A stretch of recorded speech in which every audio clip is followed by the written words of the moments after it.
You are listening to a podcast of the Geek.io Media Network. For all of our shows and more, visit geek-io.net. And to help support the network, head over to patreon.com/geek.io. Hello, gentle listener. While Geek.io holds its talent to the highest standards, what follows will likely involve the sort of language usually reserved for sailors on leave. If you're of a delicate disposition, then perhaps you would consider a different podcast. Now for a lesson. Konbanwa, Anime Otaku Show e yokoso. Good evening. Welcome to the Anime Otaku Show. You may have heard the words before, but I'll teach you what they really mean.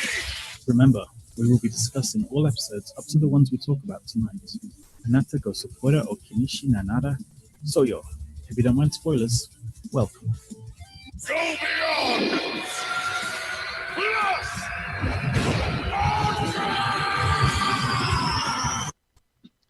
Yes, indeed. Konbanwa, everybody. This is Konbanwa. Episode number 4. I'm, of course, your host, CJ Spice Asshole Boat. And joining me in this magical world of anime are Josh and 99 Paths I Died, McGrath. And in all of them, I'm tired. Carrie, she likes to fall into water a lot, Wilcox. I'm sure it would happen if I spent any amount of time near water. And Justin, my worthy foil, Carol.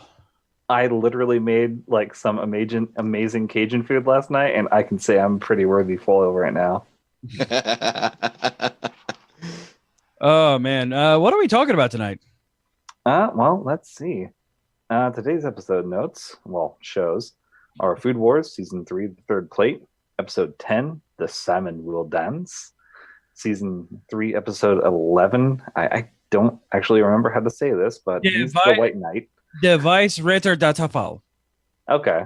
And then Juni Taisen, The Zodiac War, Episode 10, A Tiger May Die, but it leaves its skin, and Episode 11, To Treat a Man to Beef from His Own Cow. Recovery of an MMO Junkie, Episode 10, On a Moonlit Evening, and then the OVA, Recovery of an MMO Junkie, Moriko logs into Fruit de Mer, and then Ancient Magus Bride, We Live and Learn, and Episode 11, Lovers Ever Run Before the Clock. Yeah. All right.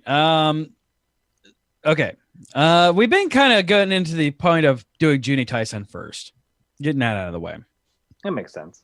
It's almost over, you guys. It is. Hey. And holy crap, where has this show been for the last 10 episodes? Thank you. Episode 10 and 11 were actually fantastic. Yes, they were. What has happened? Where did this come from? They've been watching our show. Well, just to let you guys know, about 5 weeks ago, I had actually spoiled myself on the ending, so I knew that this was going to happen. I did as well. I was not I didn't really care about the ending too much.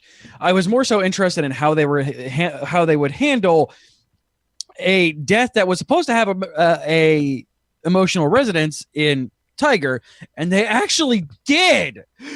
They did it. No one gave a shit about Tiger, and then all of a sudden, her death means something. She's the only one that got a legitimate, warrior's death. I was very impressed. Well, Bull kind of did as well, or Ox, or whatever you want to call him. Ox got one too, but kind of. It was an anticlimactic warrior's death, as in true form of this show. Yeah. But it was something he got his noble end. The fact that he got to choose it. Yeah, and absolutely. Went out staying true to himself. And holy crap, for this guy who is portrayed as being a complete and utter monster the entire series to come out and be a really good guy. I kind of had a feeling he was just a samurai. I mean, he was the antithesis to Monkey. People hired him to end wars by murdering everybody. Everyone. He followed the code of Bullshido. That's what this show was. Which is a double level pun when you stop and think about it. Yes. You missed mine too. Even Rabbit kind of died out like a chump. Like, so anybody else like really, really impressed by how fucked up that looked? oh yeah, man, that was like legitimately grotesque. That was like real spooky. I loved and hated the guts ropes that was coming out from Rabbit's corpse. Yeah. Like it was disgusting, but in a way that I'm like, this makes sense. I really feel like they wanted to write this sequence, and the entire episodes, like 2 through 9, were just filler to get us there. And I guess it was worth it. I mean, not really. No, it was not. It was not worth it. The rest of this show was hot garbage. Which is sad because if they'd have had this level of impact and this level of, actually making the viewer give half a fuck, it would have been a really good show. I am pissed off again that we got strip teased over another epic fight scene that ended after like 2 seconds. Yeah, well, yeah. We're kind of combining the two of them here. Carrie nailed it, almost all of it on the Zodiac theory that was going on this. Yeah, makes sense. Good job, Carrie. Except for Cat, Top Hat Man, not yet being revealed as Cat, but we have another episode. It was referenced though. Yes, it was. Though I want to shout out to Rat's superpower, which is being a mom. Being able to see every single possible instance of something happening and choosing the one that the least amount of people die in. Right. Yeah, I wrote that down. That note I'm proud of. Rat's superpower is being a mom. That's good. I like it. The thing that other people had posted about and that made me laugh a lot is the fact that, oh yeah, there was this unexpected path where I ended up really hitting it off with Rabbit, and I was like, oh no, what does that look like? Right? I want to see that. That was something like, all right, yeah, that would have been very interesting. That still ends with him dying though, so probably. I mean, Rabbit, not really a good person. No. I did kind of want, like, as weird as it is, like, I wanted to see Rabbit before he was a necromantist. Like, I wanted to see a backstory, but they, of course, did not give a backstory. Yeah, like, I'm sure we would have hated it, but, at least we would have gotten it. And that's kind of what this show does. It just kind of takes something and glaze right over it. Like, why is this person like he is? Like, is he born with his talent like Dragon and Snake were? Is it, something it's trained in like Monkeys was? Like, what is, like, where did this come from and who was he? And who killed him the first time? Exactly. Yeah, there's a puppet master behind all of this. And I don't think it's everybody clap your hands, dude. Probably the head of the family. Up your hands. That was great, and Rad just kind of like, no, I'm okay. Let me leave. Also, can all of us as working adults just stop and appreciate the brief thought of Rat? Right now, I kind of just wish you'd let me sleep. Yes. that boy is me. Yes, Rat is every adult. One wish. I kind of just wish you'd let me sleep. Also, the revelation was kind of interesting that Monkey could have been in the gambling room if she wanted to. Yeah. Oh, yeah. But nope, she wanted to take it out from the inside. And failed. Well. Like, the one twitch that, like, Monkey was close to, like, all of the show, like, had so many strings that could have been pulled to make this infinitely better. Like, the one scene where Monkey almost disobeys Rabbit. Like, something could have paid off on that. No, you literally get Monkey disobeying him for a half a second, and then, like, it keeps going. And, like, just... I'm glad they didn't do the romance thing between Ox and Tiger, by the way. I was afraid like he was going to kiss her, and then thankfully Tiger's like, if I was any less of a woman, I would try and kiss him. Like, okay, thank you. I'm glad we're not doing that. Yeah. You're a warrior. Thank you for fucking being a warrior. Even in your ridiculous fucking outfits. Yes. Also, I am still jealous of his hair. Oh, of Ox's hair. Yes, Perfect. it's magnificent. I thought Ox was being an idiot, like during the flashback scene with them in there. First, I want to do the good thing, and then I do the good thing. I'm like, oh god, seriously. That's so good. And then I'm like, oh, that's a warrior code that he's living by. Okay, I can deal with that. Yeah, well, and it further goes on that he was explaining it as he would try to explain the concept to a child. Yeah, because he thought this girl in the middle of a battlefield was just that, just a girl in the middle of a battlefield, not someone that if he wouldn't have interfered could have done exactly what he did. I was about to do it. Yeah. Yeah, it never explained like why she had to dress like that at all. Like Chicken kind of got a, hey, I didn't want to dress like this. This is tribal outfit. Like most of the ridiculous outfits except for tigers and rabbits were explained. Well, with Rabbit, it looks like he tore his apart because if you remember when they were doing the Snake Dragon double pack episode of Failure, when Rabbit first appears chronologically in the series, he's wearing a suit. Right. True. Yeah, because they thought he was a part of the waitstaff. Yes, but then the rest of the series, it's what looks like the remains of the slacks and pumps. Yeah. Oh, and his bow tie. That is bow tie because bow tie. And I really just think it was like, yeah, I'm done wearing clothes.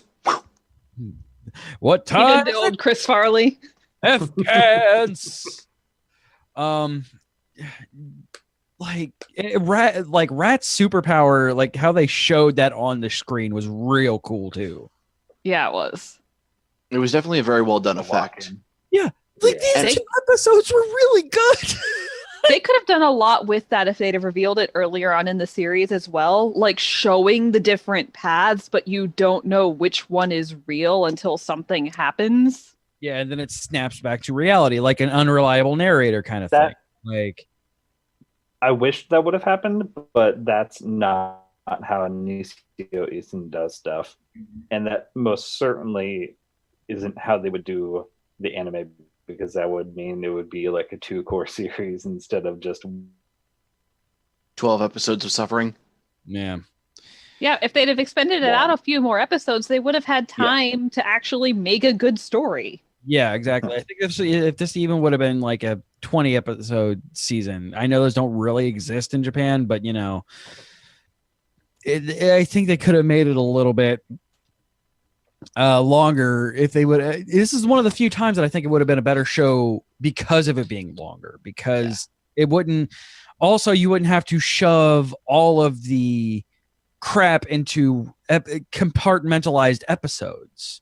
You could have had the crap spread out a bit so that way it didn't just smack you in the face all at once.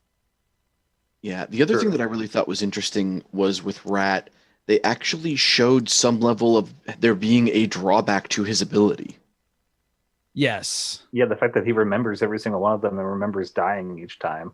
Well, that and like Where's it seemed pretty obvious that he had to literally think his way through every one of those paths, and that's why he's always tired. He is mentally exhausted because his brain is constantly running through 100 scenarios. I have dealt with your shit 98 times already. Do not try me again. And also, like, I still would have liked just to see him like draw one of those cool weapons that he had all over him. Like, there was so much cool in this show that could have been. Ugh. It actually irritated me that these 2 episodes were good. Yeah, Like, it makes it worse. It makes the rest of the series worse. It really does. Like, it's just a smack in the face. At least the animation quality stayed shit. Hey, Yeah. it was okay the last 2 episodes. Yeah, it was all right. Well, I They mean, used the rest of their budget. thankfully, like, because episode 11, there wasn't a lot going on outside of the explosion that they actually had the opportunity to animate the rest of the show to make it look real rad. But again, it's a smack in the face. Like, it's just, I want to bet you that once the Blu-rays come out for the series, I know they're probably going to get like garbage sales, but I bet they'll change. I bet they'll fix a lot of the stuff in post. oh yeah, yeah, it absolutely. Dress it up, make it look pretty. Yep, They did that for Crystal, right? put They in did that for every single series that's ever been on Blu-ray. Yeah, that's pretty much exactly what they do for Blu-ray. They go back and they just kind of retouch everything because it's also not on a week by week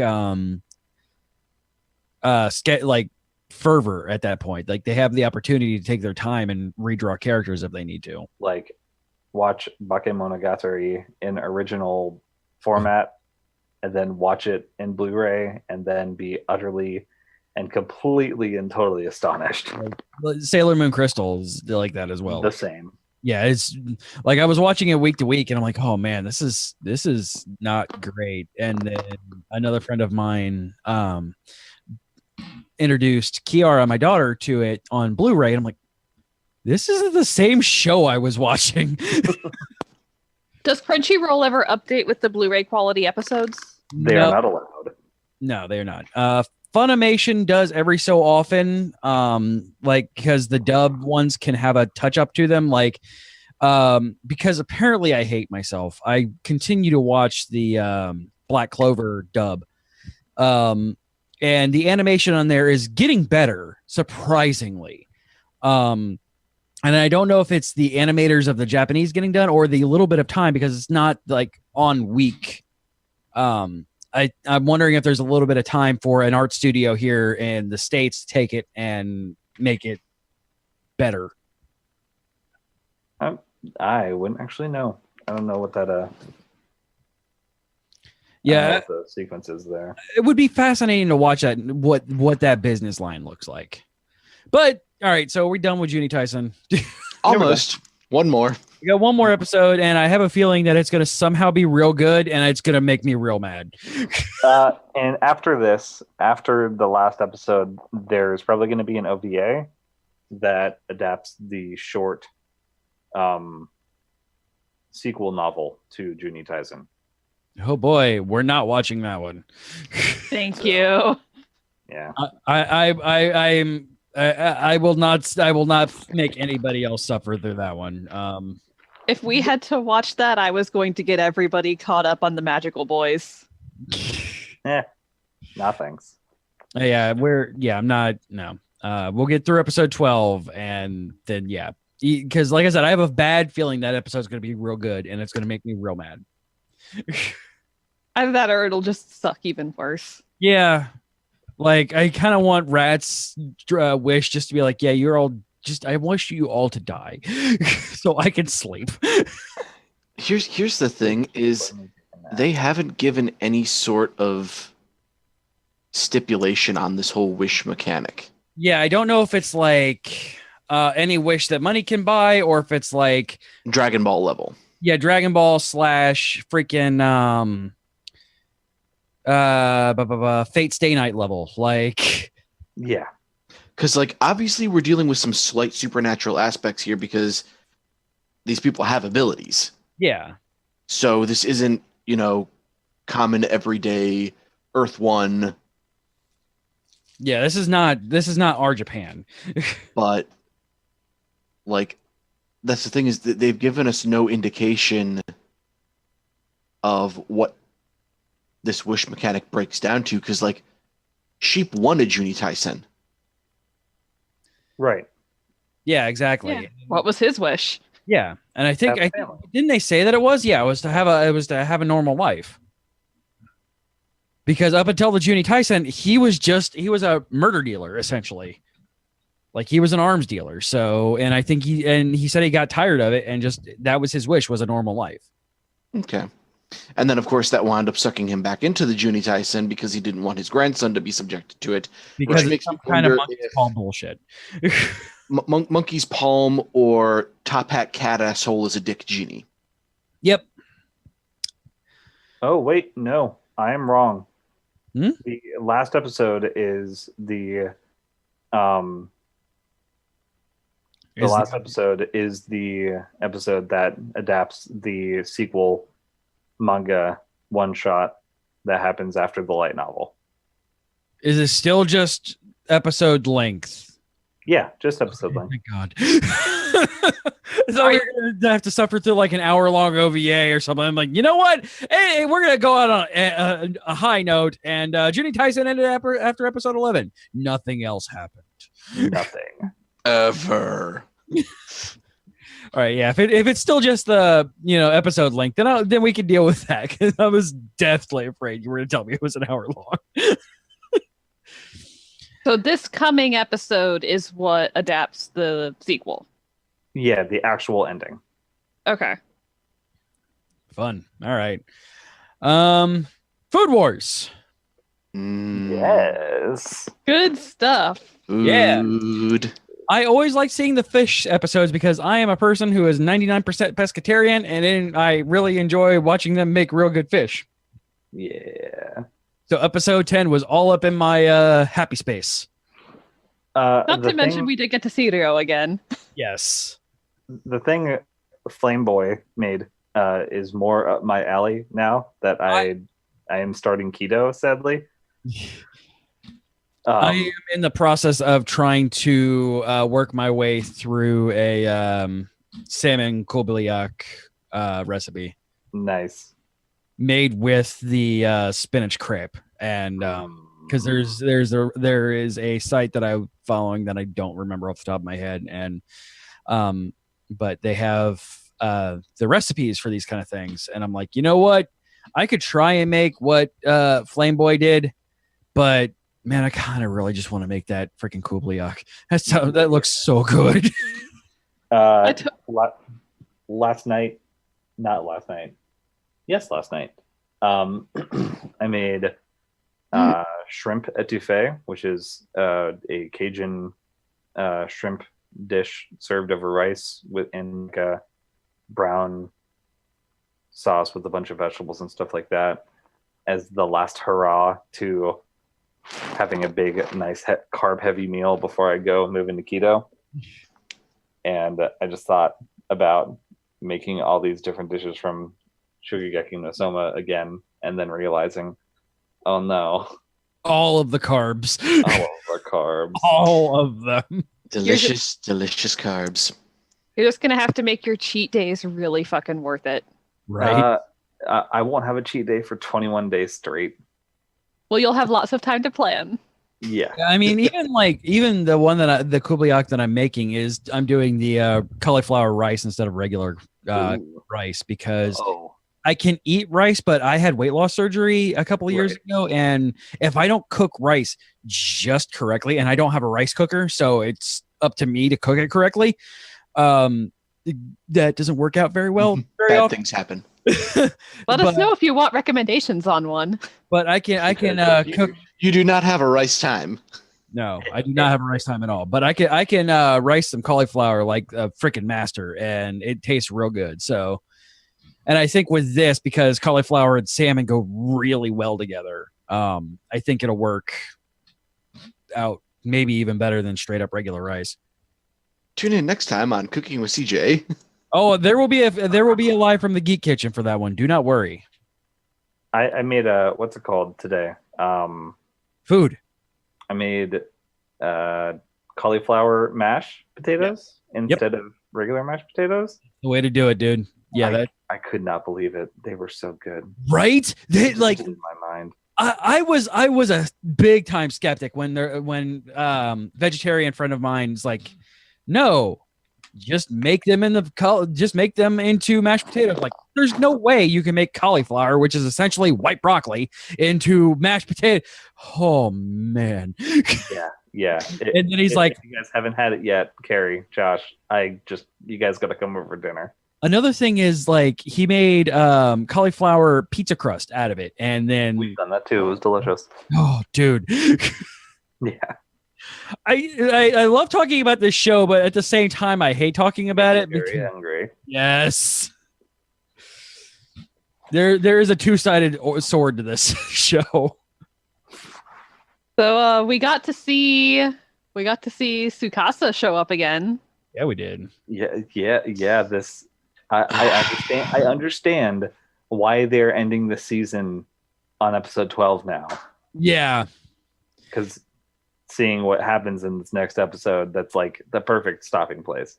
Also, I do want to point out they kind of held off on doing the lolly Eki parts until this episode, and I kind of want them to go back to not doing lolly Eki anymore. I mean, Yeah, she's technically older than most of them, so I know, but still, it is the point that it is still lolicon, and it's real weird.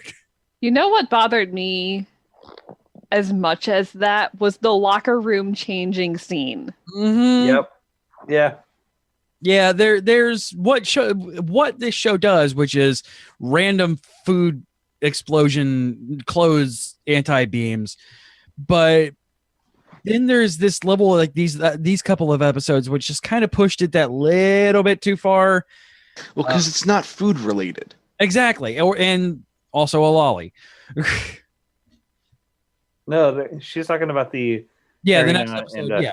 Soko, yeah. But I'm pointing out on both of them, like the very long and drawn out locker room scene, and then also lolly clothes explosion, which I mean, like I have a young daughter, and like she doesn't have much of a different body than this girl who didn't have any clothes on my screen had, and I'm like, there's a line. Turns out there's a line. You're crossing it. Shame on you. Bad Food Wars. You get a slap on the wrist. That's all, because you're an amazing show other than that, but watch it. I have my eyes on you. Literally, because I enjoy that's actually been going on for the past couple of episodes this season, is there's been a lot more of the, like, I guess the old habits of the former hentai artist. Mhm. Yeah.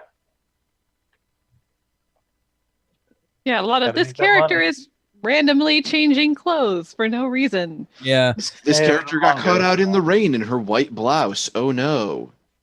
And like the characters who don't really have names that you remember, like the poor judges, the animation was real bad on these guys. These last two episodes, like the judges in episode 10 and like the students in episode 11, like they got real bad.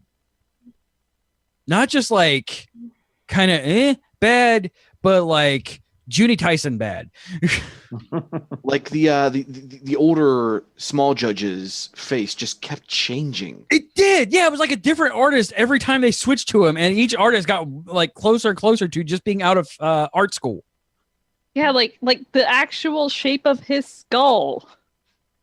And Change. sometimes somehow that using the term skull is being used loosely because humans' heads don't work like that. It was weird, and like some of the students had similar issues, like in episode 11. I did really love the scene with Soma and Tsukasa, though. I was looking forward to seeing that animated.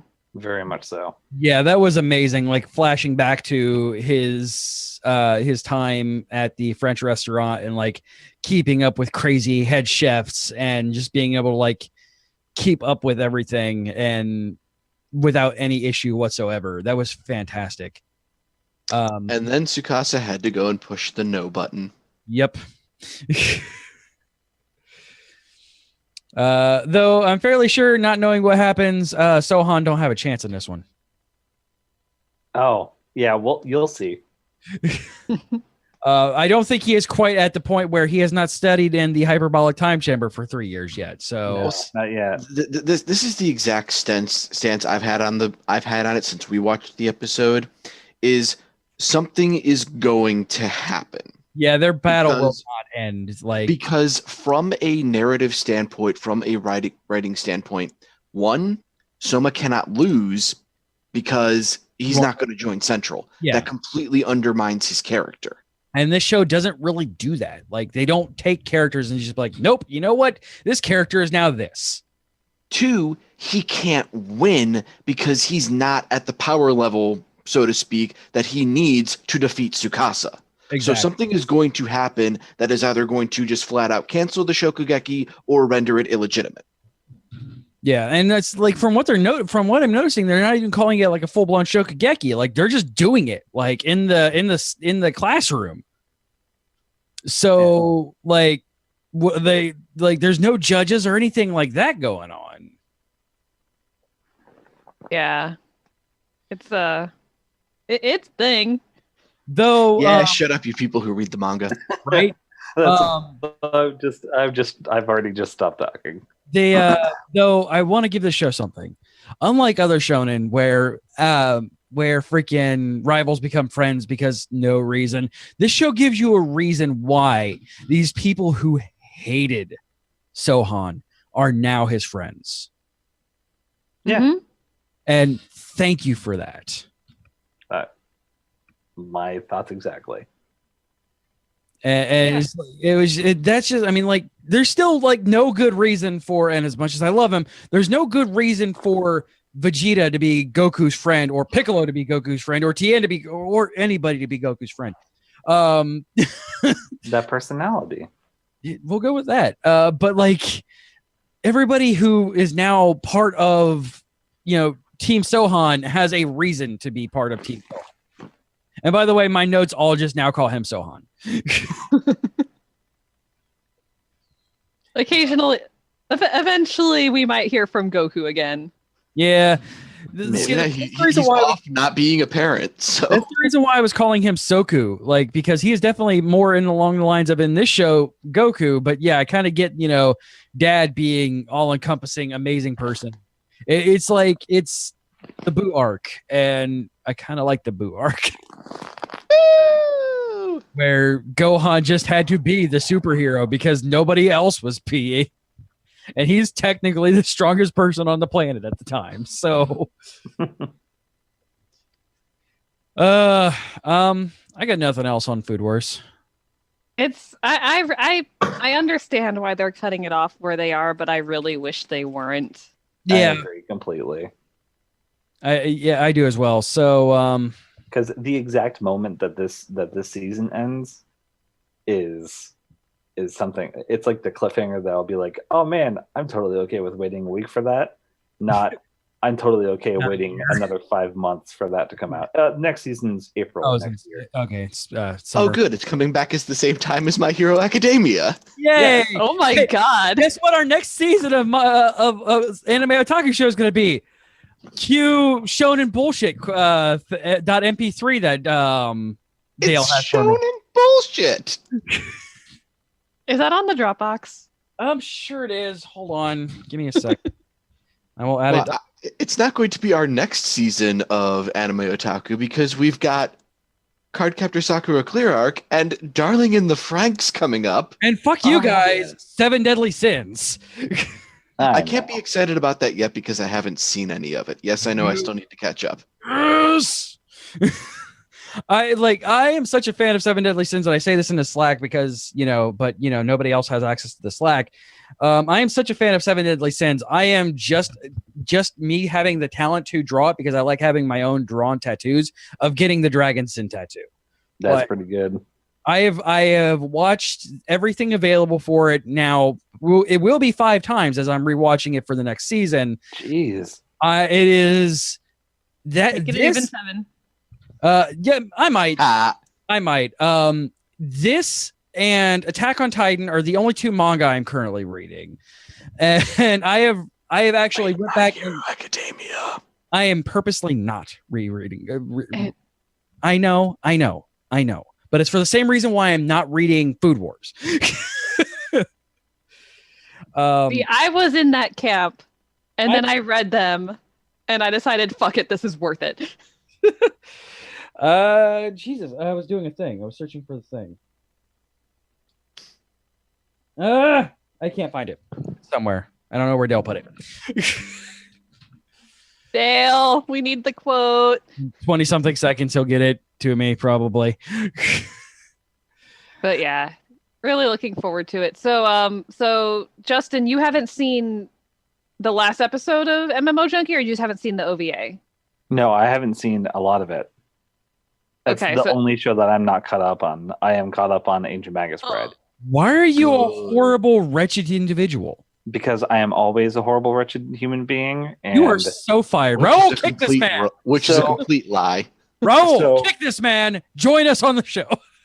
So here's the reason. Here's the thing that happened. I got a new phone, the Google Pixel 2 XL, and I got a adapter because this thing doesn't have a headphone jack.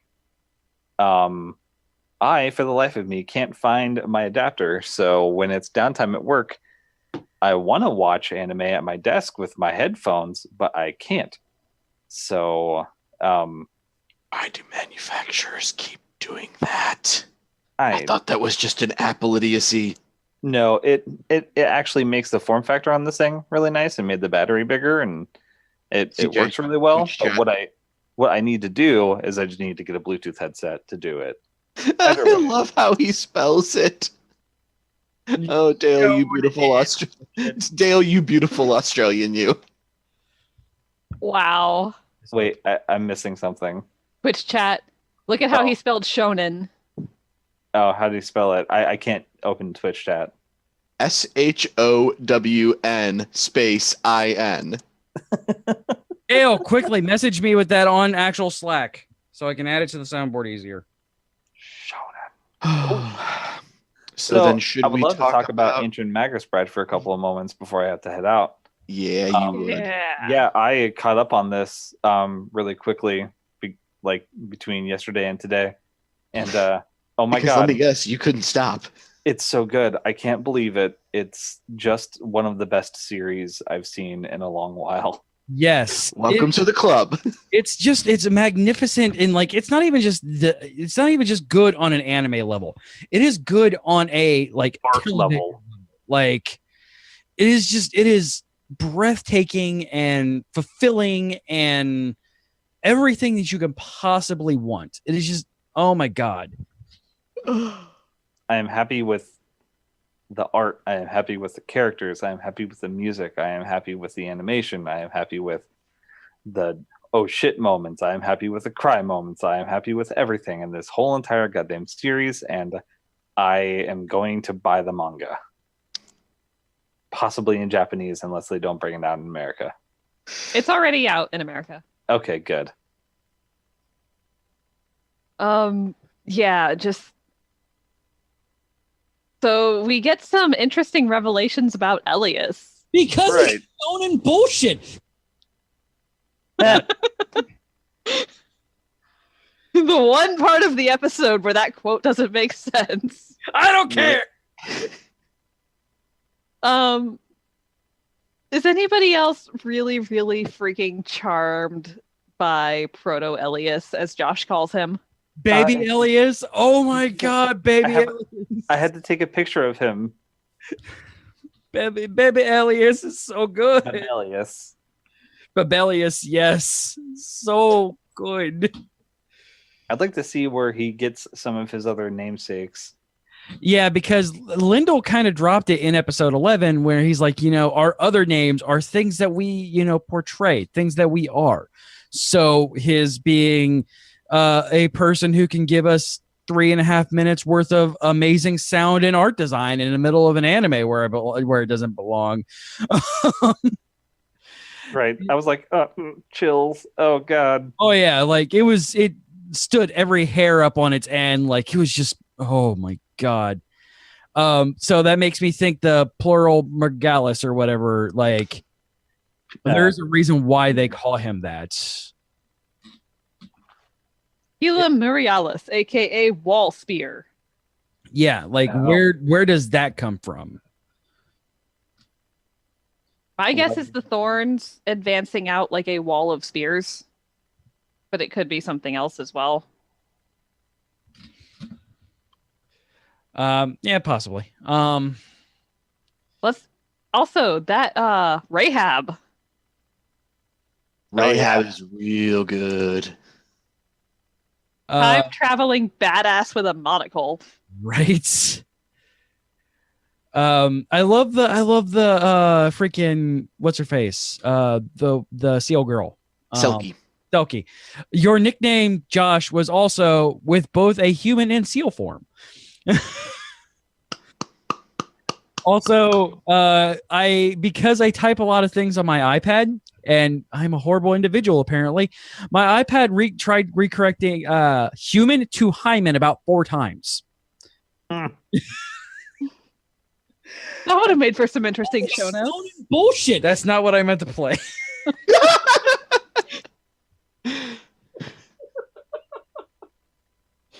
I meant to add it to the soundboard, not play it. Perfect. I want Lyndall to be Santa. Is Lyndall Santa? Can Lyndall be Santa? I think they might lead up to that, if not as part of like a holiday special episode. He's gotta be. I want to see that so bad. Like him just eating so much food that he gets so fat and like. Not even. It's just an illusion or something. It's his disguise. I mean, perception filter. Lapland is in or near Scandinavia, and Lapland is where Santa lives. The land of dragons is in Scandinavia. And where this man who brings reindeer and like has nothing but reindeer till he gets dragons is. Reindeer who make their own ice path underneath them, no less. Magic fucking reindeer. Guided by a red string instead of a red nose. Yep. Yeah, I desperately want to see an episode where where Lyndall is Santa. Please make that happen. You know what else he is? He is the world's best foster dad. Yeah, he is. Weird ass collection of people. Yeah, right. Yeah, somehow I have 2 kids. Yeah, I don't have any, but somehow I have 2 kids, and I was expecting them to drop something about the dragons. Mama Silky is second best mom next to Piccolo, by the way. Silky taking care of freaking Elias. Everyone. Yeah, her taking care of Elias when Chisei is gone is just, I love the fact that she's Robin to everybody. Yeah. Like, I love beast form Bone Daddy's fantastic.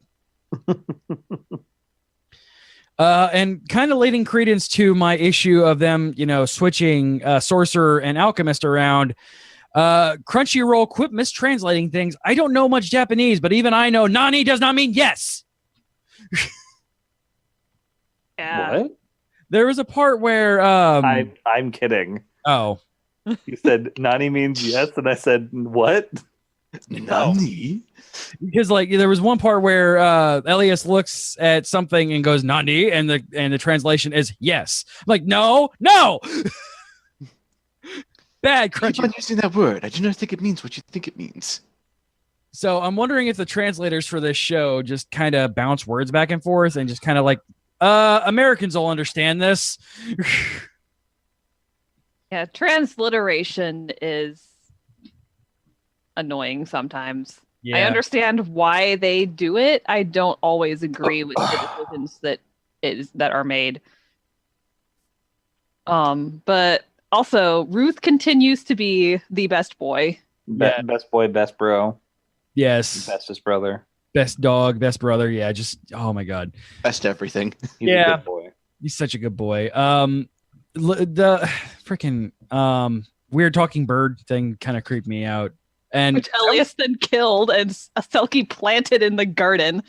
That's in the what greenhouse. she was planting. I originally thought it was the flower and that the flower had wilted from Elias touching it. But no, thankfully Taco Lady was there watching it with us and pointed out that it was the bird, which makes it just hilarious. But he mentioned the alchemist's name. Sorry, I've been watching the double a lot. The sorcerer's name. So, well, that's who was talking to him through the bird. Yeah. See, this is the reason why I like Renfred.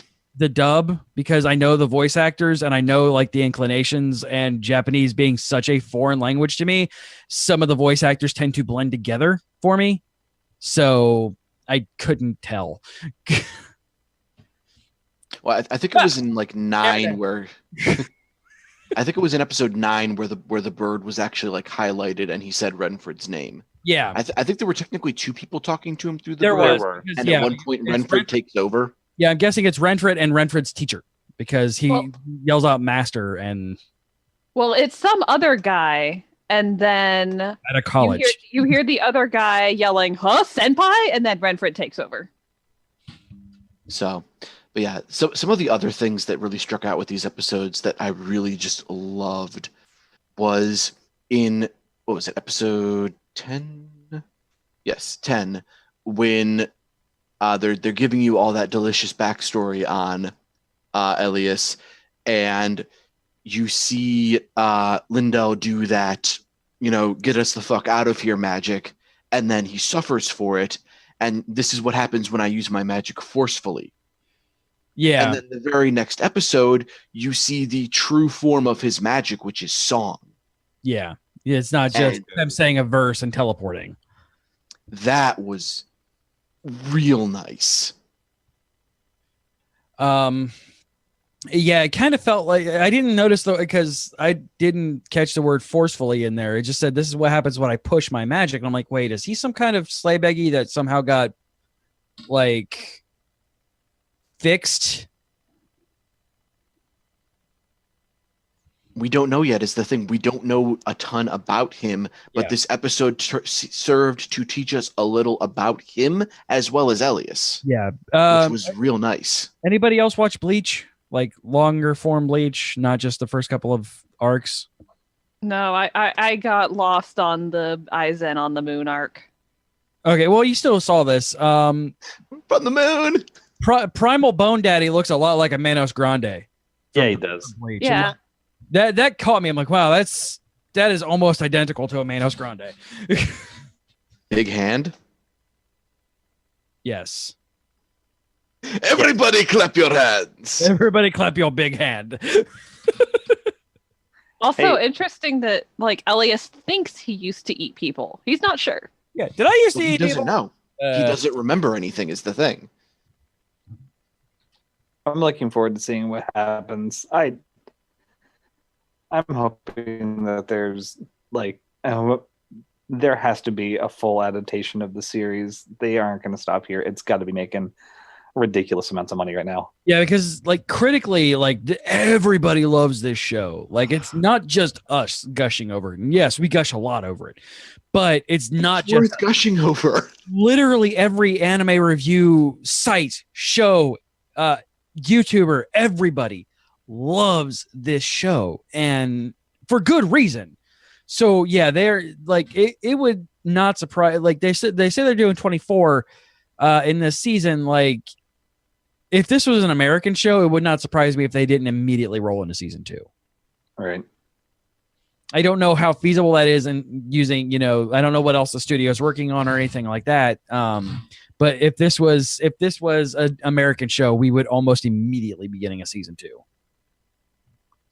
Yeah. But that's the other nice thing is, much like with Shokugeki and My Hero Academia, as long as we know it's coming, it's going to be worth the wait. Have they announced season 2 yet? Of I AMB? don't think they have, but Of by AMB. I haven't seen anything about them announcing a season 2 of this. But yeah, we're also just now in this coming week getting to the halfway point. So yeah. When they do the big announcements for summer season here in a couple of weeks, I'm sure we'll get something saying, hey, AMB has been renewed. Check back next winter. if it doesn't, there's going to be a riot. Oh, yes. A very magical riot. Not sure if they'll be able to beat that opening theme though. It's so good. It is, yeah. It's Actually, really, you know what? I've got to say, the only actual opening song that beats that song out for me is the Juni Taisen one. Yeah, the Juni Taisen, like that is literally it's like got a really great theme and it's wasted. my first note on episode 10 of Juni Taisen. I didn't read it because it wasn't really a point. Man, I cannot state, and this is my exact note, I cannot state how much I want this show to be as good as the opening theme. It makes me so sad. The animation, the tone, the pacing of the opening theme are on point, and the rest of the show is 100% opposite that. They blew all their creativity budget on the opening. Right? But yeah, you're exactly right. Like Juni Taisen, like the opening of this is real good. I even like the Shokugeki opening theme. I like the Shokugeki opening more than I like the Juni Taisen one, to be honest. Really? Like I rank it Ancient Magus, Shokugeki, and then Juni Taisen. And then MMO Junkies, well, it's fun. It's not great. Yeah. It's poppy. Yeah, it which is appropriate for the overall tone of the show, I think. Yeah, but not really in our four people's wheelhouses of music. So Yeah, I will say the only minor nitpick I have about Ancient Magus Bride's opening is it needs 3 times the intensity of normal flamenco. Hey, so my laptop is at 1% battery, and I gotta head to bed anyways. So it was good podcast with y'all. Good night. all right. Good night. Love All you. right. So Love you, man. we're gonna talk about the last time we get to see Office Lady piecing the fuck out with the finale of MMO Junkie. Raul, if you want to hop in and talk with us on this one, you can, since Justin's gone. Raul's producing, by the way. He's making sure that I don't screw everything up, which I Hi, Raul. Hello. So on a moonlit evening Hello. there he is. Yep. The man, the myth, the legend. Yeah. All right. Episode 10, aka rich Strap Japanese in, kids. rich Japanese people problems. Like, I love this and it's adorable, but all of this boils down to the fact that these are very well-to-do Japanese people, so it kind of disconnects this a little bit. Some of them are. Well, I mean, freaking even Morimoka. Mori-Mori-chan. Mocha. Mori is, she has to be well-to-do because, as we discovered, I mean, not only is just a neat, like the roses are indeed from a goodbye party. The flowers were indeed from a goodbye party from her job. So, like, she left on good standing. She was not released or anything like that. And obviously, she has the money to be able to afford an entire makeover and a whole bunch of gacha purchases. And, not to mention, she's been living for how many months on just her savings, being able to pay her rent, her electricity, her other utilities, her internet, her MMO subscription. And I'm sure Sakurai did not buy that computer in the OVA. Like, she probably bought the parts, just he put it together. So, like, it sounded to me a lot like he at least helped pick out the parts. Oh, yeah. But it also would not surprise me if he had bought it. Yeah, it's true. The only thing that makes me think he didn't is the fact that she would be broken beyond all function if he did. So my guess is, at most, he may have slipped the shopkeeper the extra when picking out her parts and not let her see it. Yeah, that's. I'm the same. I'm right there with you, Carrie. But if she had budgeted enough for herself to buy a new computer, I mean, DIY is cheaper. Yes, it is.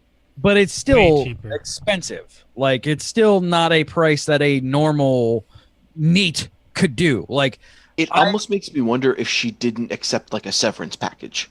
Possibly, yeah. They don't ever go into like what she did or anything like that outside of she dealt with Koiwai at a previous job. And she may have had an. She might have had a Koiwai, whatchamacallit, hazard pay.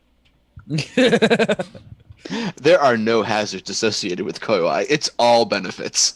This is it. The hazard pay is the benefit of being around him.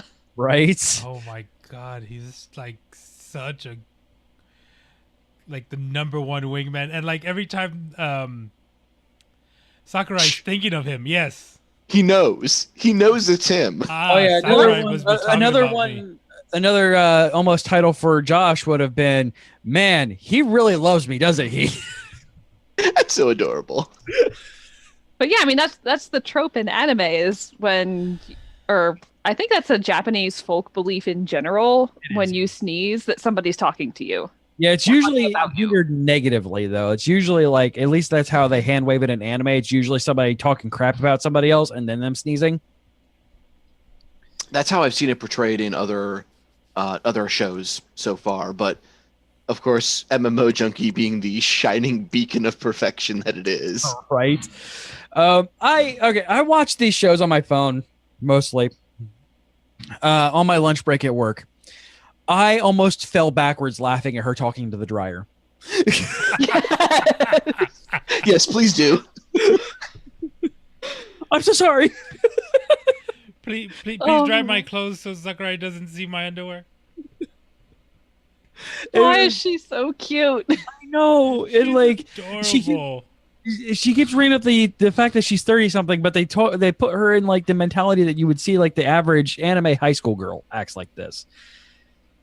And that's not a bad thing. Like it's brilliant. And I'm so sad to sleep. I mean, she's right. I mean, she is our peer. We're Yeah. all a bunch of, adult career people who sometimes act like nerdy teenagers. Yeah, I mean, I can't state that, when something randomly talks to me, I talk back to it. It's because I do, and because I'm typically around my kids and I want to act like a jackass because that's what I do. We don't even Oh. have kids for our excuse. Start talking back. The first half of episode 10, when they're just like in the apartment. Yes. Oh my god! I'm going to make us something to eat. Oh my god! I was actually really hungry. Demolished the whole fucking plate. Hashtag me around pasta. Freaking anime food, though. Jesus Christ. Like, even outside of Shokugeki, like, freaking anime food. Stop it. Quit giving us unreasonable food body types. Yeah. Whatchamacallit? Moriko can lie to herself, but her stomach does not lie. No. It's just who I am. Always hungry. Moriko is the Saiyan of the show. Not gonna lie, Moriko's stomach is my stomach. I'll wake Josh up on the weekends and he'll hear my stomach growling. It's like, oh, guess it's time to wake up. Time to feed the cat. All right, so There was so much blushing, it give you sunburn. right, and it didn't get any better on episode 11. Like, Wait, Oh my God. wait. Before we get into 11, we gotta talk about the final scene in episode 10. Oh my gosh, yes. Where they see the reflection. The proper finale of the series was fantastic. yes, it The was. fact that you get that beautiful inner monologue from both of them, the fact that you can see their characters reflected in the window that they're walking past, and then the characters leave them with that happy look of our work here is done. Yes, exactly. Oh And my god. they And then cue the good music like after that too. Like it is. It was great that she slipped because that set up the whole holding her hand and like, I'm not gonna let go. Yeah, exactly. Even if you slip, I'll be there for you. And like the whole thing where they're like all straight at like They're both freaking out. Because they don't know what to do, and it's beautiful because it's human. Yes, exactly. And I think that's part of the reason I loved the way they ended the series proper like that, because it's not the cut 3 years to their wedding ceremony, everything is perfect and hunky dory. It's two people who came together by basically chance / fate, depending on what you believe in. One of whom has some serious emotional issues going on where she can't see her own self-worth, and the other just being flat out socially awkward because he's the adopted kid of now dead rich old people. And the fact that it's just them deciding to move forward. Mm-hmm. It's not the perfect, beautiful, happy ever after. It's the start of something good that they are working towards. And that's how relationships are. Absolutely. I have my problems. He has his problems. We are both individually in our own heads without even needing to communicate it to one another, going to make that attempt to try together. And that's where the series ends proper. And it's to To quote the amazing American musical Rent, I need somebody whose baggage matches mine. And it's just, oh man. And I was fine right there. Episode 10. Yeah. Amazing ending. And then they show that they put in the AOV. OVA. The OVA. Take The take a drink. OVA. Take a drink. Greg. Gotcha. That's on the Blu-ray, on the special edition Blu-ray. They're putting it Oh on my Crunchyroll. gosh. It's so good. So the first half of the OVA is beautiful because it's like super idealistic nerdy date. Yep. You've got the taxi driver who's looking suspiciously at these two, like, oh, what are these guys up to? They're building a computer. The only way this could get more perfect is if, we could actually play, but then you'd have to leave, and I don't want you to leave. I brought my laptop. And then like 6 hours later, Yep. they're like, oh wow, that was great. The getting so distracted by the handsome person in front of you, you start overfilling the teacup, and then you get the wall pin. Yep. Kabedon with the bed. I'm so glad I made the bed. Wait, this is not what to think about right now. And then the icing on that, that half episode, that first chunk of the OVA, the fact that they slide into the hot springs trope of so many anime and then just pull a complete U-turn. Yep. But that's for a different story. That's a story for a different time. Like, Well, we had the Hot Springs episode. It was in the background of that scene. yeah, right. And Lily was actually reacting. Like there was like certain stills you could see that she like kind of like reacting. Yeah, you did get the Lily fan service, which I guess was a thing that people were needing. I was fine with her just being adorable in RPG outfits, but I'm glad. No. I was saying like she was like actually. No, I know. Okay. I'm but just yeah, saying that, you did get the fan service of Lily being in a bikini. So, Well, did you? I'm trying to remember if it was the cover for the OVA disc or not, but it's Lily and Catgirl in lingerie, oh, okay. and it's like, What are we doing I here, didn't read MMO this. Junkie? And it's like, okay, I guess that's a thing you could go with. It's completely misleading for the OVA, which is fantastic. That's something that they play with, and I love them for it. But yeah, And so then we move into the beautiful, fantastic, scrumptious treat that is the second half of the OVA.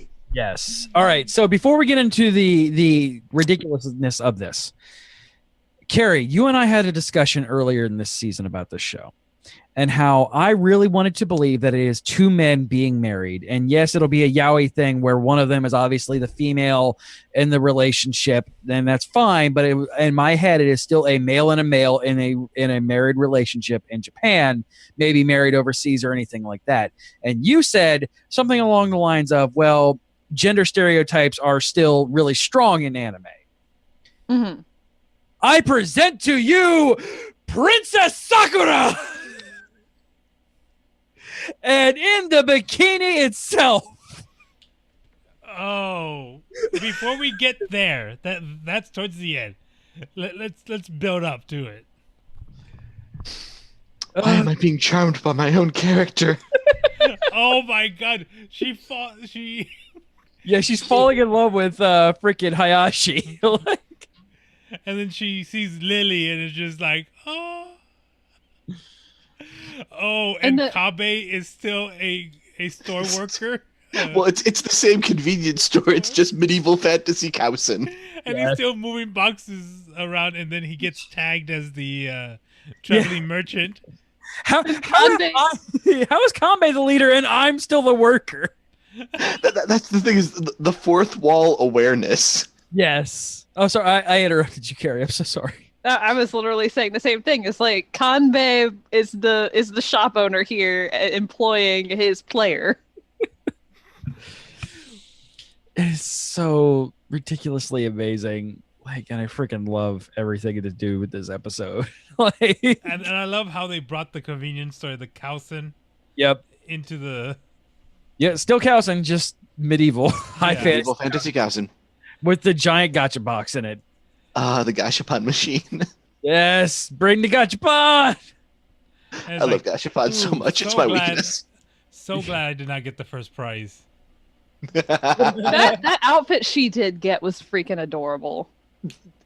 And not only was it adorable, it was tasteful. Yes, And it was also a very subtle design nod to both the Saber from Fate's Day. Yep. / everything else. And a little bit of Urza from Fairy Tail. yes, Yeah. Okay, I saw Saber.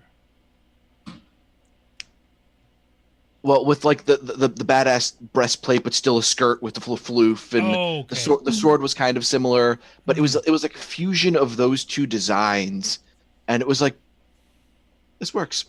Yeah, it was really, really nice. Very well done. Yeah, she gets. So let's step back just a moment to like what happened. She gets into the game. I mean, she's literally in the game. Because she falls asleep at her keyboard. Yes. She falls asleep at the keyboard and she starts dreaming that she's in the game. Not as her character, as herself. And she's wearing level 3 socks that are ineffective against the cold. The antique sweatshirt level 5. Oh man, And she gets a quest. Save the Princess Sakurai. Sakura. Princess Sakura. Oh, it's Sakura. Okay. Princess Sakura. From the Evil Demon King Koi what? Koiwai. Demon King Koiwai. Demon King Koiwai. This person. I was having way too much fun with this. It's Koiwai-san. Why wouldn't he do it? Wow, this is a big promotion from Salaryman. Demon King. I mean, Again, the fourth wall breaking of a dream sequence. yes. And they have Sakura in a Princess Peach cosplay. Yes. That was beautiful. And it's not female Sakura. It's not like a gender bent Sakurai. It is It's just literally just him in the Sakura dress. in a And dress. the little crown. And I saw Princess Sakura, and I'm like, now I really just want those two to be married. Like, just a man and a man being married, being the relationship there. And I'm like, oh, it's because obviously now they're poking at gender normal nativity. Take a drink. I'll take the Raoul screw something up drink. And then they finally get there. And oh my god. But I said that you had to wear the bikini to defeat me. You didn't say who had to wear the bikini. I am simultaneously glad and disappointed that they didn't show just a tiny bit more of that. Like, I would obviously didn't want to see the whole thing. Oh, I did. I wanted to Give us see- a little bit of it. I did like that they censored it with a glow. Yes. And it is also worth pointing out that men in drag is also a trope in Japan. I know. But this was not like this did not feel as a man in drag thing. This is The 4 guards. 4 heavenly kings. The Shitenno, there's always a Shitenno in every epic thing ever. And I love that not only is Koiwai's character one of them, but she AFKs. Yeah. I remember that she's just like, What's happening? She AFK'd. Okay, we're moving on. Well, that's the thing. They don't realize. Did she freeze? Is that a spell someone cast? Oh, well, let's keep going. But no, it's just that character staying true to that character. And Yeah, because that's Koiwai, what Koiwai does. It just goes AFK. AFK, usually to harass Sakurai, and then I'm come back. Where'd they go? And I just love that why the is there party all is this like, food around me? and walks around him. Her. Yeah, him, her, them. That. Oh my god. And then they save the day, and then she wakes up. Actually, Well, that's the funny thing. That's the best part. Is they save the day, and Sakurai wakes up. Yeah. It's like, And he does like this. so it's like, whose dream was it? Were they having the same dream? Are they that connected? Was it Sakurai dreaming that Morimori fell asleep and got in the game to rescue him? It's like, it raises questions, and it's a freaking hilarious OVA episode. And we get none of them. You get no answers because this is an OVA. Nothing matters. And that's the great thing is he wakes up, he just, okay, I'm not in the bikini. I really need to stop playing so much MMO. Roll credits. Done. Yeah, we're out. And that is the end of MMO Junkie. But that's okay. Yeah. Like, really, that is so okay. Because while it was sad to know that the series was only going to be 10 episodes, and then we eventually got the surprise that we were actually going to get the OVA episode, because apparently Crunchyroll was involved in the production of this series. Yeah. Like, I didn't... Surprise! Right? But, like, even though it was only 10 episodes, even though, there was stuff we would have liked to see, stuff they could have added to pad it out, they didn't. They told a concise, fantastic, heartwarming, beautiful story. And I'm good with that. Still could have been a 12 episode standard season. It could have, yes, but it didn't need to. It didn't need to, but, I mean, I actually kind of disagree with you on that one. It would have added more fluff that it didn't need.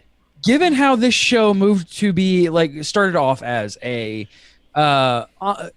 ensemble show, like, you could have gotten more about the backstories of the characters other than just a passing, hey, this person does this, and then move on. And it could have been a little bit more, showing the guild, since this is a thing that matters to Morioka.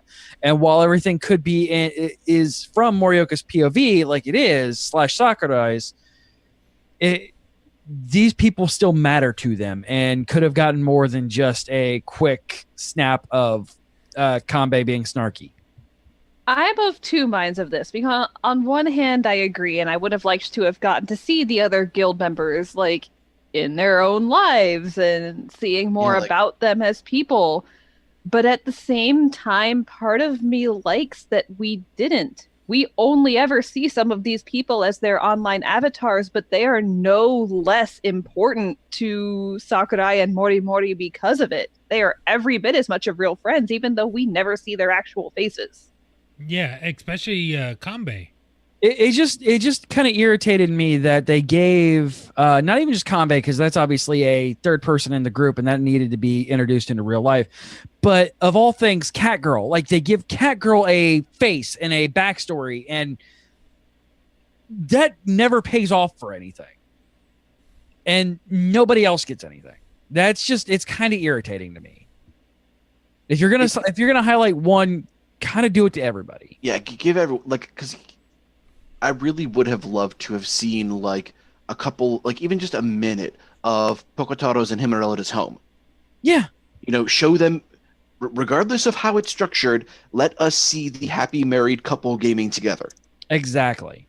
And that's kind of what I'm at. And I think as a standard 12-episode season, or even 11 episodes, and one of them just being, hey, this is what everybody else is doing in their real life, and then episode 12 being the OVA, since that probably was always in the books, have it 11 episodes and one of them is what the other half are doing. Yeah, I mean, it could be that. Give us the summer internships episode, and that's all we needed. Like, guild member Gaiden, Crunchyroll. You can send the royalty check to cj@geek-io.net. Exactly. That's literally my only thing, is more so not just, hey, everybody, I want to see this. It's just like they focused on one person, and it would have been a different story if they had a payoff. Catgirl's crush on Kanbei never had a payoff. Nothing. And it's a little irritating to me when shows do that. Because it's kind of an American television hand-wavy thing that I don't like.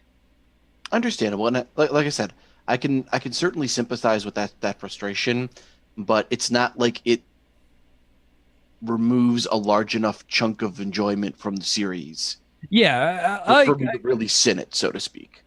it's definitely a sin, but I agree with you. Yeah, it doesn't ruin anything for me. It is definitely a sin, just not that massive of one.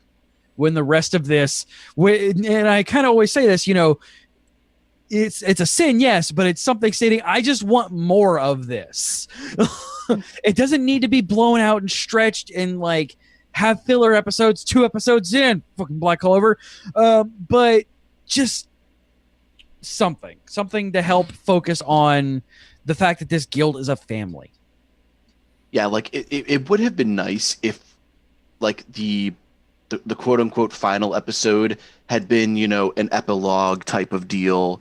Not so much like flashing forward to the happy ever after for Morioka and Sakurai, but like the guild deciding, hey, let's all meet for lunch somewhere that's equidistant for us if we can. Yeah, like something like that. Instead of the Hot Springs episode, give us the Tokyo dining episode that happens in a bunch of anime. Like give us a cute little scene where College Girl and Kanbei-san's player can actually like sit across from a table for one another and maybe hint the the never going to happen MMO Junkie season 2 that follows their building relationship. Right. And even more blinding blushing between those two. I wonder if Fujimoto ever got his job that he interviewed for. I don't know. Like they put all these things out there and never paid any of them off. What the hell? Well, here's the thing. Since Crunchyroll was involved in the production, and this is something I know from experience, there is a small chance they could still do a second season. Because, again, going to my roots of loving the giant robots, back in the day we had The Big O. Yep. The Big O ended. Cartoon Network was like, guys, this was a smash fucking success. We need to make a second season and capitalize on this. And what a shock, Big O season 2 happened. Even though Big O, the first season, had what, was a pretty concise ending, they still managed to get an entire second season out of it that was just as good, if even more confusing than the first season. Big O had plenty of that in it. But it's so good. I disagree on that one. I think Metal Gear Solid lore make more sense than Big O. It lost me, and once a show, Fully Cooley didn't lose me as much as Big O did, and it's probably just because Fully Cooley is just designed to be insanity. But there is some beautiful story under there if you're looking for it. Oh yes, absolutely, and I'm so stoked that speaking of season 2 and season 3 got picked up because Cartoon Network's like, hey, we have thousands of people almost every day saying they want more of this. Give us more of it. The thing that really cinched it for me, because it was one of those things where this is a franchise that I love to death. I mean, I've got a little plush Conti sitting right over here. I'm not going to reach out and grab it because it's going to knock 5 million things over doing it, but I freaking love this series. Every year, Justin and I get together and we marathon it start to finish. It's a tradition for us. It has been since I moved down here. And when they announced season 2, we had one single unifying thought. They need to get the pillows. They need to get the pillows. They need to get the pillows. The pillows are going to be doing the music for season 2 and 3. Done. Yep. Done. I'm in. Let's see what you've got. Bring it on. Yeah, because there's not really there's a bar there for Fully Cooley, but there's not like a story bar there. They just need to make it just as insane as the season 1, and then I'll be fully 1,000% happy with that one. Fully. It'll be very Cooley. You know what else is Cooley? A character in Dragon Ball. He's the brother of Freezer. He turns into... He's a pretty chill guy. But not chilled. That's a different character. Yeah, that's their ancestor. He turns into a millions of him with the big spaghetti star. This guy. Yeah. But the Big Getty Star allowed me to cheat death. But the Big Getty Star allowed me to cheat death. But the Big Getty Star allowed me to cheat death. Kick me. in the dick. Wow, Vegeta, I can't believe all 100 of them kicked you in the dick. That Somehow he's Sure. still able to pop the dick. out kids. Hey man, Saiyan blood. Yep, Saiyan testicles, unbreakable. Well, when you stop and think about it, the whole thing with the Saiyan race is they get stronger every time they're defeated. So every time his testicles get kicked in, they just come back stronger and more full of sperm. Maybe? I'm just saying. Flash! Raul and I are just checked out of this conversation. Vegeta, I mean, didn't Vegeta at one point get his spine pretty much Batman? And Yeah, he's pretty still much. okay. Yeah, he's cool. Everything's fine. But episodes 119 and 120 of Dragon Ball Super were a thing. And Holy crap. you remember how much I ranted and raved and glorified episodes 118, correct? Yeah, with the deletion of universe.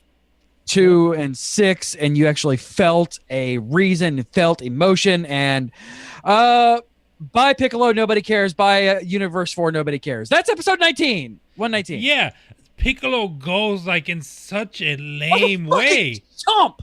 Like a fucking chump. Why?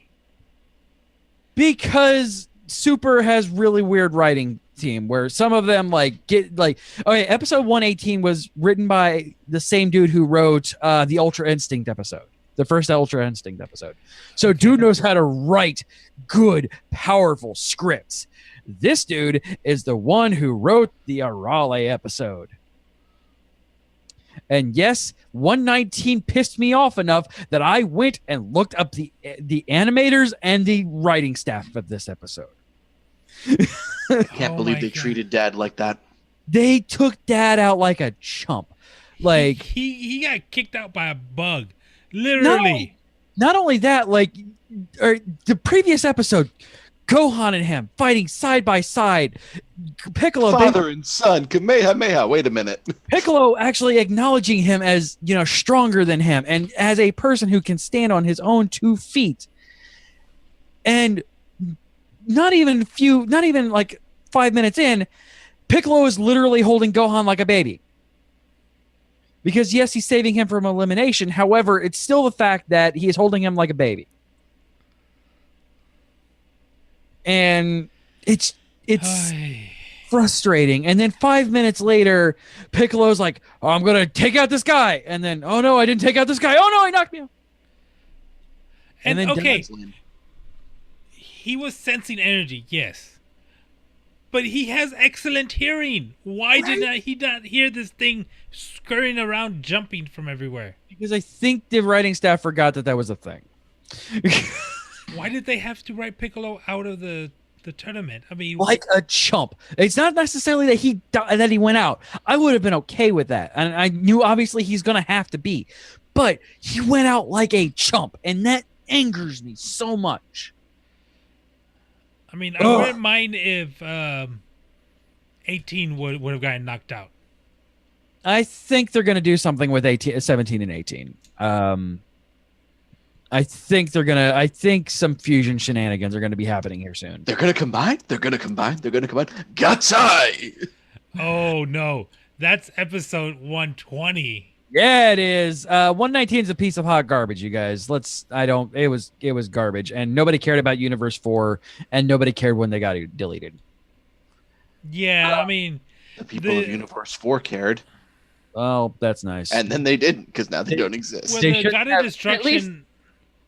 The God of Destruction of Universe 4 was just like going out like such a bitch. Like, no, I don't want to go. No. Like a rat. He went out like a rat. No, I don't want to die. I don't want to die. Boop.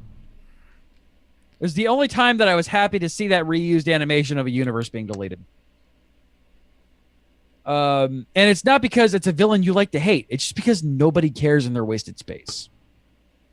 Well, I mean, they're gone until Team Z wins the tournament and wishes everybody back. Yeah, exactly. Universe 7 is going to win this and we'll wish everybody back. It is inevitable. But episode 120 is after that. And now we have the focus on Universe 3, which has robots. I need to go watch this episode. So like at the beginning of the arc, the main robot, the leader robot, got knocked out. And it was kind of like, okay, whatever. This is going to be the fate of Universe 3. And then like Kale comes in and Khalifa come in and just like base form kick away the remaining people right before they transform into cauliflower. And then like this episode happens and everybody's kind of, and pretty much all across the Dragon Ball Super community, they're like, yep, it's going to be another episode 119 where they're going to go out like chumps and nobody's going to care. And then realizing that it was pretty much the plan all along for the main robot to be eliminated early. Because now he can direct the battlefield. And he directs the battlefield gloriously. Calculated. And the one thing that kind of irritated me on this one is the angel needing to translate for the audience instead of just like even Babble fishing it.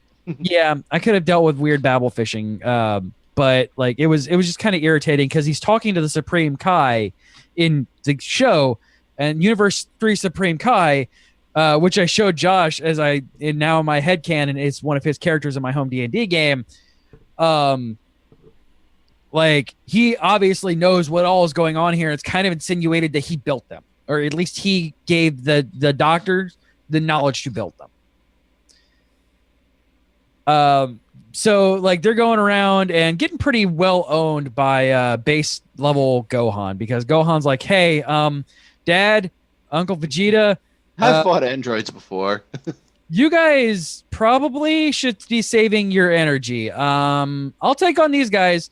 And then they're like, that makes sense. That makes sense. Hinting towards, I really think we're going to need another Vegito in this arc. I think Ultra Instinct Vegito is what's going to take out Jiren, but that's just me. But then what's Frieza hanging around? Exactly. That is the thing that Frieza is purposely avoiding all conflict at this point. He's letting everyone else wear themselves out.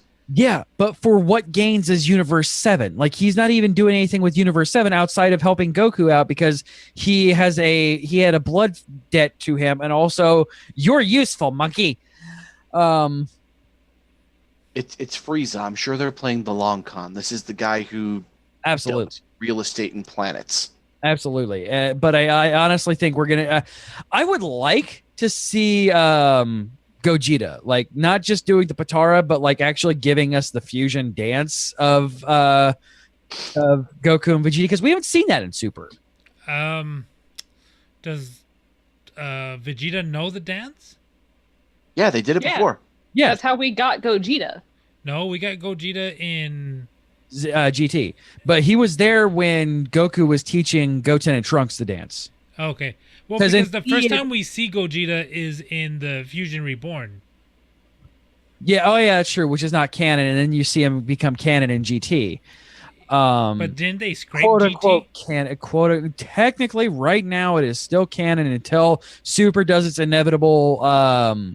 time jump past Z, which most everybody's like, yeah, they're gonna do Oob and then they're gonna jump forward and then it's gonna be completely different.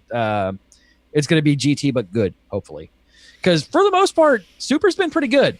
But at the end of episode 120, we get the three remaining robots combining, Voltroning up, and kind of kicking Gohan's trash. Like, it takes both blue Goku and Vegeta and Ultimate Gohan to even knock him off of his feet, and he's still in the match.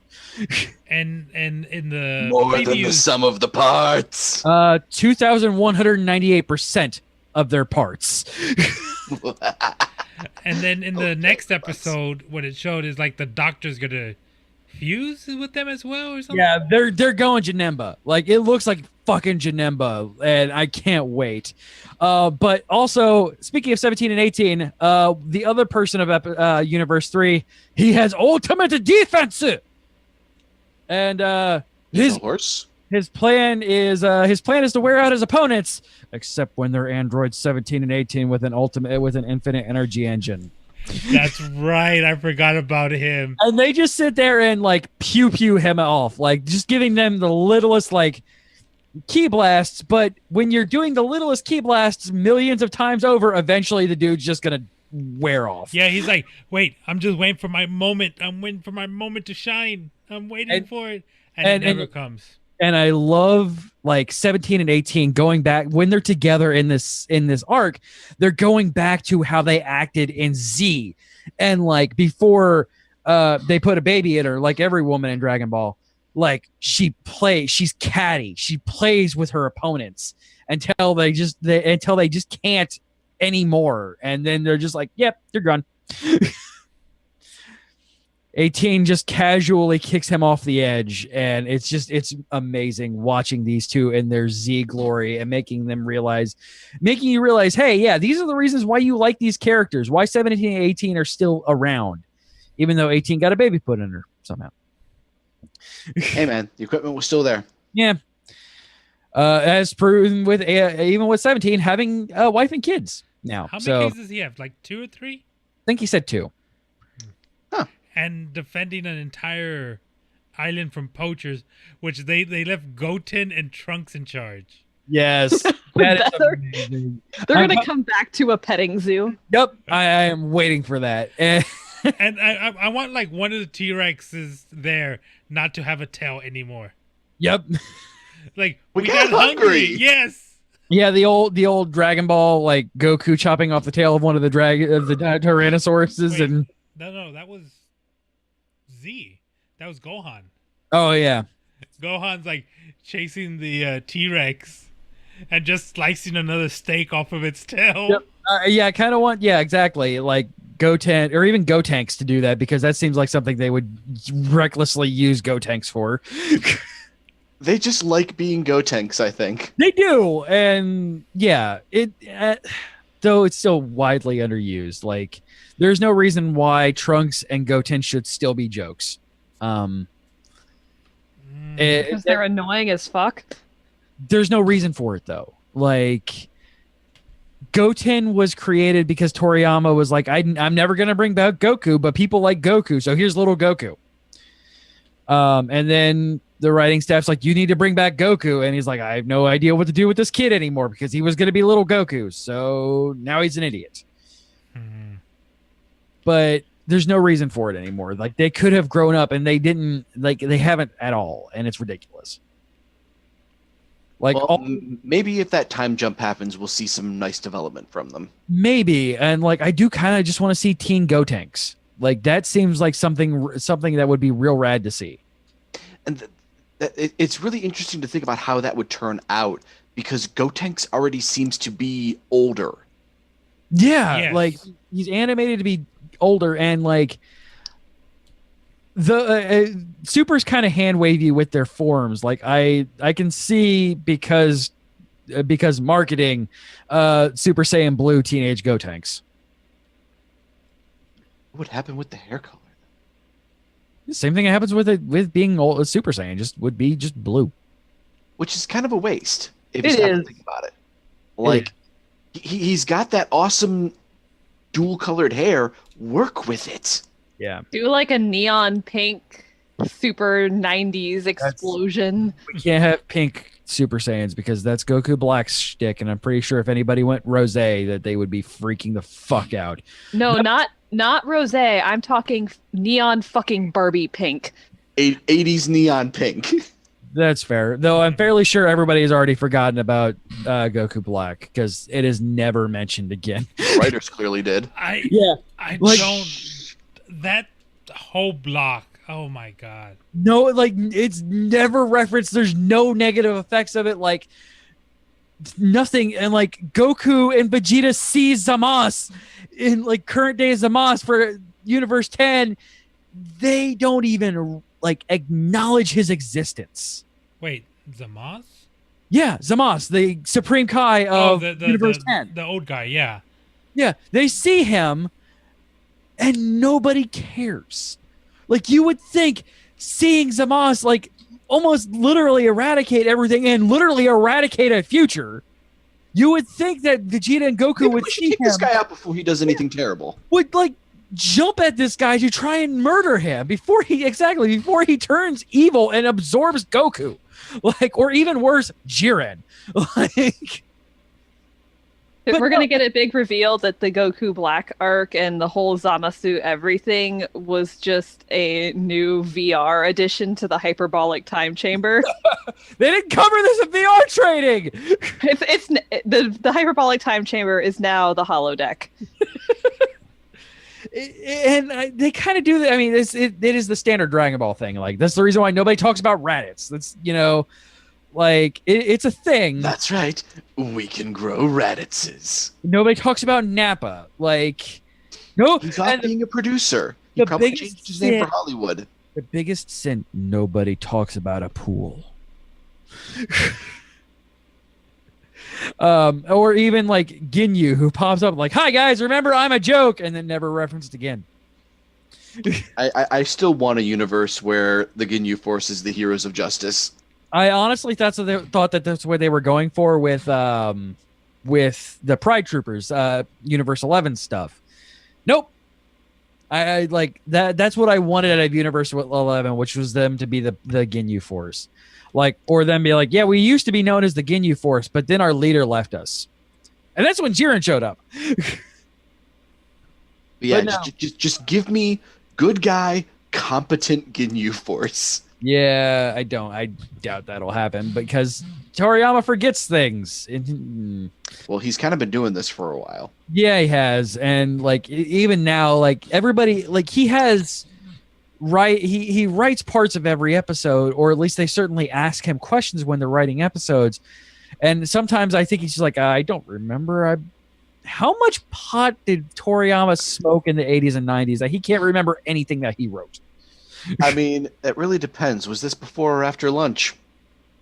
That was a failure of the launch right there. Which is that's the reason why I love Masako X's the voice of Goku on TFS Dragon Ball Z Abridged. Like, he does a what if week, and like his biggest thing is what if Raditz turned good, and he just turned blue. So yeah, let's go ahead and wrap this baby up. It's time to wrap this mother up. It is. You can email the show by emailing us, geekioshow@gmail.com. Just put anime in the subject line. All of our social media, everywhere is /geekio show. You can give us a call on our Geek Hotline, 727-489-4335. That is 727-489-GEEK. And once again, thank you to the amazingly talented Jonathan Young for letting me butcher his Attack on Titan cover for our intro. Anything else before we head out to pasture? I'm still really looking forward to Darling in the Franxx. 7 Deadly Sins. Trigger giant robots. 7 Deadly Sins. I need to finish in season 2 of 7 Deadly Sins. It's an OVA, quote unquote, season 2. It builds off of season 1. I doubt we'll get any payoff in season 2 because reasons that I can't say. Just like Carrie and Justin have to dance around things that they can't say in Shokugeki no Soma, I can't say a bunch of things about 7 Deadly Sins. Oh my god. Okay. All right, guys. We'll see you next time. Bye-bye. Bye. Because it's shonen bullshit. This has been a Geek.io Media Network production. Copyright 2017.